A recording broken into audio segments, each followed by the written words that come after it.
Pinag-aaralan na ng Finance Department ang posibleng reforma sa excise and health tax ayon sa Malacanang.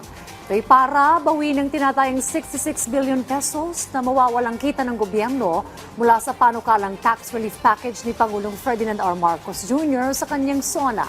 Nagbabalik si Clazel Pardilla. Halos 800 piso ang kinakaltas sa buwan ng sahod ng graphic artist na si Elmer. Malaking bagay na raw sana yan kung mapupunta sa pang-araw-araw niyang gastusin sa harap ng pagtaas ng presyo ng mga bilihin. Magagamit ko na po yung 800 na yun for my 2 weeks na sa pagkain and for my gas po kasi nagmamotor po ako. Sa State of the Nation address ni Pangulong Ferdinand R. Marcos Jr., isinulong niya ang pagtatanggal ng buwis sa mga manggagawa na kumikita ng 350,000 piso pababa kada taon gaya ni Elmer. Ang kapalit ayon sa Malacanang, papalo sa 66 na bilyong piso ang mawawalang kita ng gobyerno na ginagamit sa pagpupondo sa mga programa at proyekto ng pamahalaan. Kaya ang tanong, saan huhugutin yan? Sabi ng Malacanang, kabilang sa mga kinukonsiderang patawa ng mas mataas na buwis ang mga produktong vape, inuming mataas sa asukal at single-use plastic. Sa ngayon ay pinag-aaralan na po ng DOF yung mga tax measures at ang posible na maaaring magkaroon ng pagbabago o reforma ay yung excise and health tax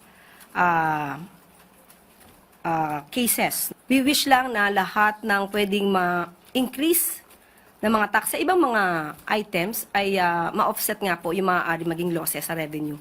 Sa bisa ng bagong executive order na inilabas si Pangulong Marcos, bibigyan naman ng insentibo ang mga kumpanya na magtatayo at gagawa ng mga electric vehicle at piyesa nito sa Pilipinas.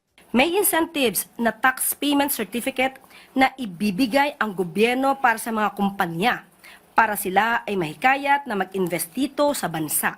Sa ganitong paraan, inaasahang lolobo ang trabaho mula sa mga engineer, technician, factory worker, logistics hanggang sa local suppliers. Ang layunin ng EO ay lumikha ng mas maraming trabaho, makahikayat ng bagong investments, mapalakas ang local na manufacturing, mabawasan ang pagdepende natin sa imported na langis at iposisyon ang Pilipinas bilang mahalagang parte ng global EV supply chain. Clazel Pardilla para sa Bayan.